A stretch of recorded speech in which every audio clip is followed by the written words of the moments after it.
1st and 10. Garoppolo going to bring the Niners up here 1st and 10 at their own 44. Now McKinnon to start the drive. And he'll be taken down, but not before he gets into enemy territory. 10 yards there to start the drive, and just enough by about the length of the football for a 1st down. Charles, they won last week despite him not running the ball well. They told us need to get him going. Runs like that help. And they talked to us about leaning on him because, as you noted, last week they didn't have to. Still won the ball game. They leaned on other people to give him the yardage that they needed, but they really want him to be that guy, and that's what they're doing early in this game. That throw good for 4. It's 2nd down. And the Buffet boys, the O-line, hopefully they're ready today. Listen, you got to feed them first. But if you do, you usually get a great product out on the field. And when they play well, the quarterback can't wait to feed them afterwards. Now Garoppolo throwing on 2nd. Oh, look at that. A diving catch. They give him 14 yards that time and a fresh set of downs. Well, partner, when you ask anyone other than your QB to throw the ball, you must have a lot of confidence, or you think you're really going to fake them out, and it looks like they did exactly that. Yeah, going deep in the playbook and a great grab on the other end. To the sideline, and wow, what a catch there. He doesn't get a lot, but he was able to get the feet down complete. And a look at Seattle's defense. And safety Cam Chancellor has had injuries hold him back a little bit the past couple of seasons, but his ability to stand in the middle of the field and intimidate receivers from going in that area, as well as delivering bone-rattling tackles, makes him a valuable asset to any defense. Garoppolo looks to throw.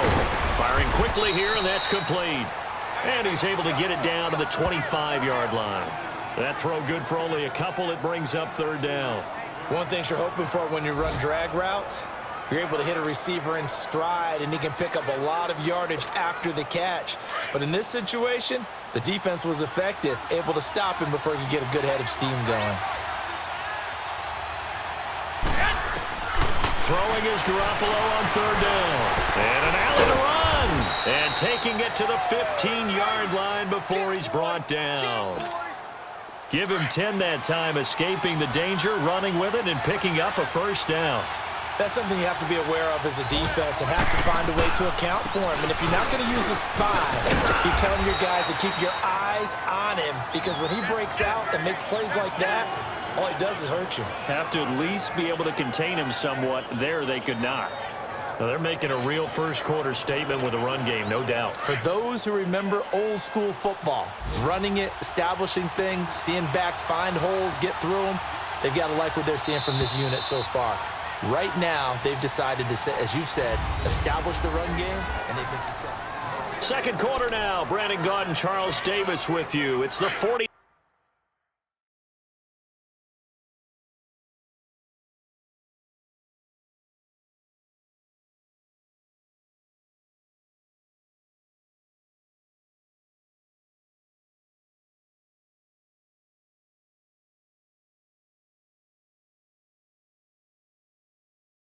Niners in control of the football. They're looking at a 2nd and short yardage to start things out. A shotgun snap for Garoppolo. Eluding the pressure right. And his throw's going to be incomplete. I know every offense wants to start their snaps closer to the goal line, but it's actually harder to throw the ball in those situations. You throw into that tight coverage, you see what happens. Hard to get the ball in there. Not enough space there. Lucky maybe that it wasn't intercepted. So the incomplete pass on the last play, and that leads us to a 3rd and 3. On the toss, it's McKinnon. And this time he's going backwards. So after the no gain on the last attempt, here they get him behind the line. I know the scouting report on him is that he doesn't possess the eye discipline to be an elite linebacker. What that means is his ability to read, react, and make a play. But on that one, he looked like one of those guys. So they put together a good little drive there, but ultimately stalling out in the red zone. Yeah, I know a lot of people look at it as a little bit of a negative. They didn't get 6 points out of it, right? Didn't get the touchdown. But that's actually okay. They got 3 points, able to give their defense a little bit of rest, let them settle down over there. So all in all, to me, that's a good drive. The Seattle offense now set to come back out on the field. And with this deficit, you can't have too many more drives like the last drive where you had to punt it away. You know what I would tell my offense right here? The punter doesn't exist, guys. He doesn't even exist. He's not a team anymore. I just cut it, all right? So you've got to go out and create some offense for us here and give it.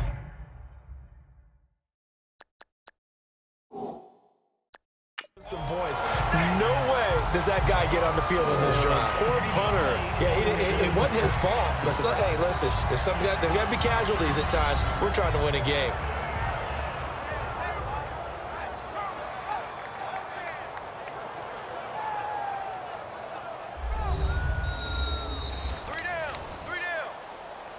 After review of the play, the ruling on the field stands.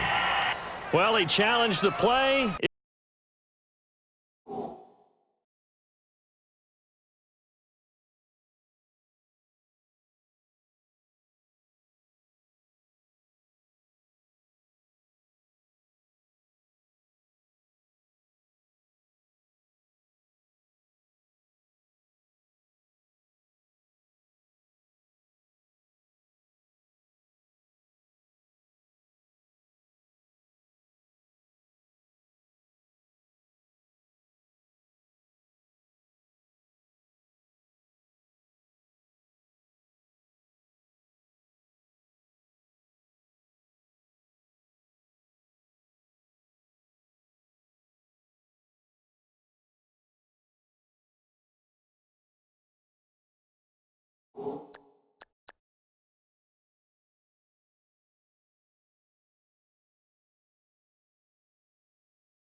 It did not pay off.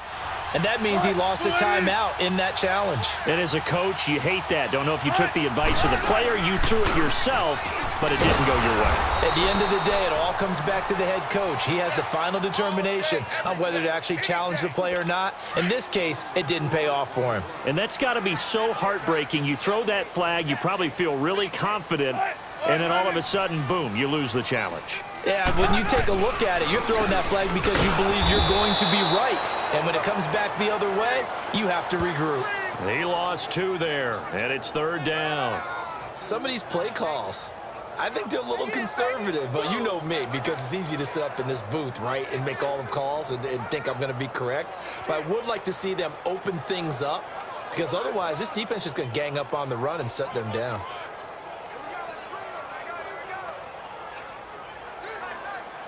So 2 plays with only negative yardage to show, and now it's 3rd and 16.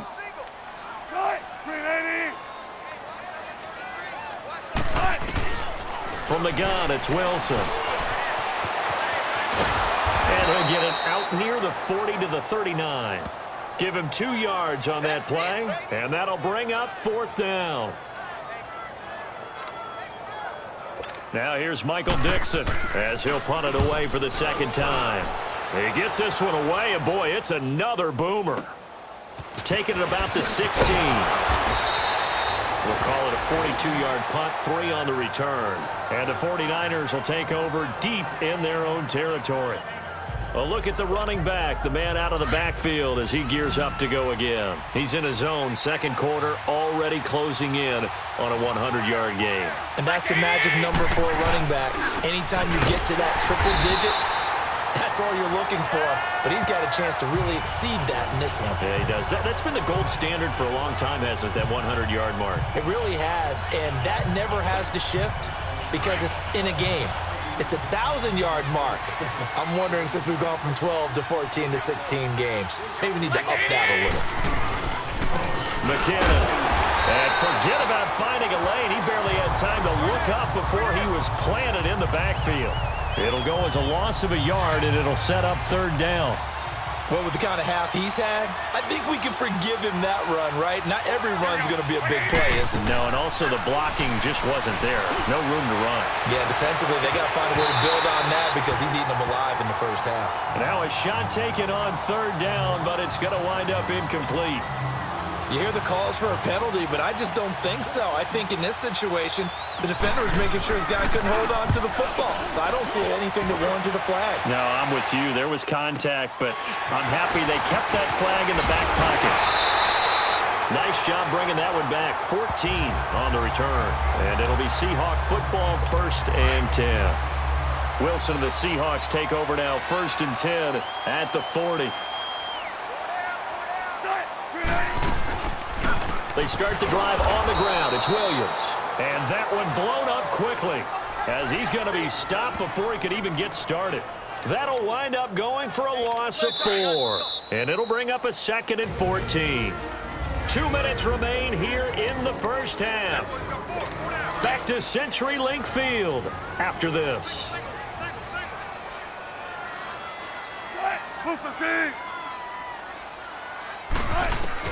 On 2nd down, Wilson hits his target, the tight end, Will Tye. And he'll have it past midfield almost to the 40 before being taken down. A good pickup there, a 22. Right after the turnover, they come out throwing. And that means it's a sudden change situation. We used to practice it on defense. Sudden change, get out there, stop the offense. But you typically run out there a little bit unsettled. I think that's why he came right out throwing the football, hoping to catch him off balance. And he did. Throwing on 1st down, but this one winds up to be incomplete.